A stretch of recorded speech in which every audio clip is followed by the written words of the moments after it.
नागपुर में मंत्री परिणय फुके ने नाना पटोले और ठाकरे बंधुओं पर तीखा हमला बोला। उन्होंने कहा कि नाना पटोले को अब ग्राम पंचायत पर ध्यान देना चाहिए क्योंकि राज्य स्तर पर उनका स्कोप खत्म हो गया है। ठाकरे बंधुओं पर बीएमसी में भ्रष्टाचार के आरोप लगाते उन्होंने कहा कि मराठी जनता को मूर्ख बनाना बंद करे। राज ठाकरे और मुख्यमंत्री की संभावित मुलाकात पर फुके ने कहा कि राजनीति में कोई दुश्मन नहीं होता।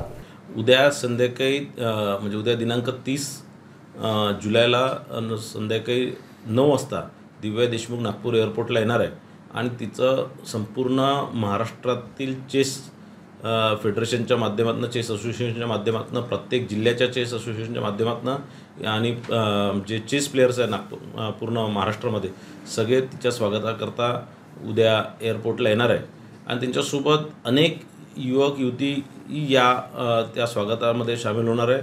मोठा जंगी स्वागत दिव्याचं आम्ही नागपूरमध्ये करणार आहे। मला असं वाटतं की या गोष्टी काही असं खूप काही नवल नाही आहे।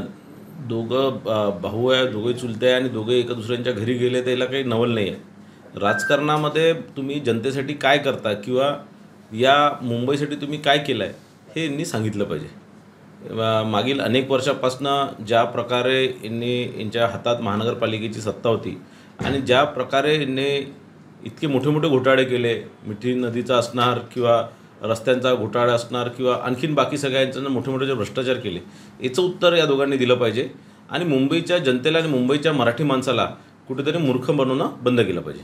बघा असं आहे की आपण या क्षेत्रामध्ये राजकीय क्षेत्रामध्ये काम करत असतो तर आपण काही कोणतेही दुसऱ्या पक्षाचे लोक आपसात वैरी नसतात, हे मित्रच असतात आणि सगळे आपसात कोणत्या ना कोणत्या कामासाठी, कोणत्या ना कोणत्या विषयांसाठी नेहमी भेट होत असते आणि म्हणून त्याच याच्यात दोघांची राज ठाकरेजी आणि माननीय मुख्यमंत्री साहेबांची भेट आहे। बघा वचपा काढणे वगैरे नाही, पण ज्या प्रकारे नाना पटोले निवडणुकीनंतर म्हणत होते की तुम्ही बॅलेटवर मतदान घ्या, तर ही निवडणूक आम्ही बॅलेटवर घेतली आणि तिच्यातही त्यांचा सुपडा साफ करून दाखवला।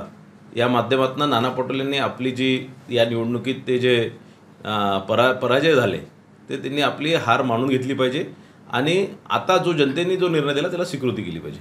निश्चितच ते आता ग्रामपंचायती आणि नगरपंचायतीवरच कॉन्सन्ट्रेट करतील मला असं वाटतं आणि ज्या प्रकारे संपूर्ण महाराष्ट्राच्या जनतेने काँग्रेसचा सुपडा साफ केला त्यानंतर मला असं वाटतं की नाना पटोलेजींना पुढं काही स्कोप राहिलेला नाही आहे। बघा असं आहे, कोणाचा राजीनामा घेण्याचा किंवा हा काही कॅबिनेटमध्ये निर्णय होत नसतो। हा निर्णय मुख्यमंत्री साहेब आणि दोन्ही उपमुख्यमंत्री साहेब घेतील आणि जर काही असं असणार तर मला असं वाटतं ते त्या दोघांसोबत चर्चा करूनच करतील। मला असं वाटत नाही की आज काही असं कोणाचा राजीनामा वगैरे होणार म्हणून। बघा मागच्या अधिवेशनामध्ये, मागच्या नागपूरच्या डिसेंबर अधिवेशनामध्येच मी हा विषय घेतला होता। हा फार गंभीर आहे।